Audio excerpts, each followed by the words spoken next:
Ladies and gentlemen, COP26 begins in Glasgow tomorrow.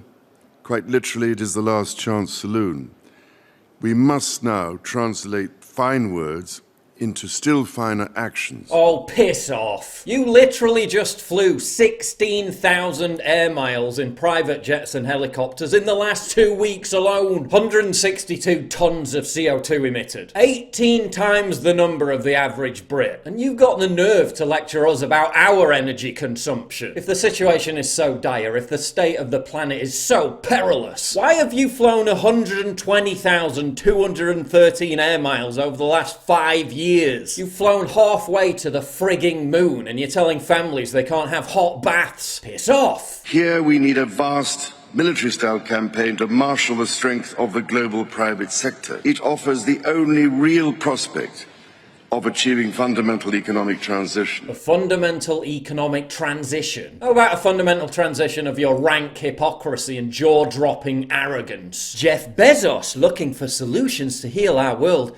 and how the Bezos Earth Fund can help. Solutions to heal the world? You just landed in a $65 million CO2 spewing Gulfstream private jet before meeting your buddy who also landed in a private jet for a friendly chat over a cup of tea in your energy devouring mansion. Again, piss off. You just partied on Bill Gates' super yacht that emits 19 tons of carbon dioxide per day before being flown to an exclusive beach club in Turkey on a chopper that emits over 21 pounds of carbon dioxide per gallon burned. How about instead of pointing at us, take a look in the fucking mirror? And don't get me started on Biden. Uncle Joe's contribution to fighting climate change. 85-car motorcade in Rome. His own 244 horsepower car, the Beast. Each car generates 10 times the normal amount of CO2. 10,000 mile return trip on Air Force One. 2.2 million pounds of carbon total. 400 private jets landed at the airport ahead of the COP26 summit.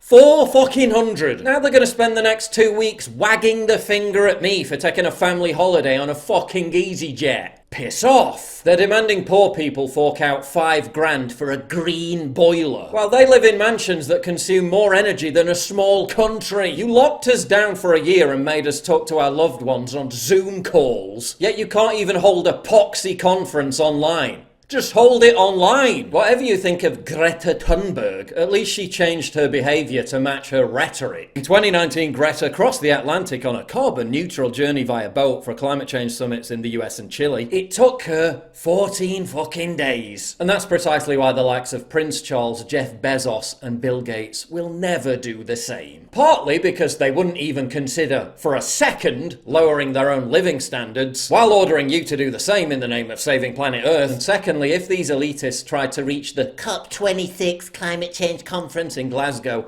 using low carbon emission travel, it'd be total utter fucking chaos. It wouldn't work. But that's what they're demanding you do. To make airline travel, motoring, even eating meat so prohibitively expensive and inconvenient that it becomes totally out of reach. You'll have to squabble with an untold number of others to book your spot on the weekly Uber E-Pod to get anywhere, while they continue to gallivant around the world on their private jets, while being chauffeured around in gas-guzzling tanks and dining on the finest fillet steak in opulent luxury.